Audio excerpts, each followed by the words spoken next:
Hey guys, ignore Esmeralda here. She just doesn't want to behave. Today we're going to talk about hurricane supplies.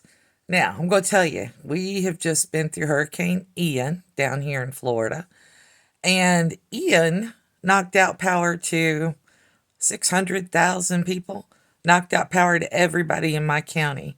We're down to one of the last 90 houses in our county that doesn't have power, and everybody up and down my street has power except me. You know what I found that I didn't stock that I need? Instant coffee. I have not had a cup of coffee in 6 days, 7 days. I haven't had one since Wednesday morning when Ian was supposed to come through. I am caffeine dehydrated. I don't know if that's a real thing, but coffee, instant coffee. Some way to heat the water, I don't care. Instant coffee. Get yourself some instant coffee. Make sure you have that in your hurricane supplies. I'm making a list as I go right now, and instant coffee's on there.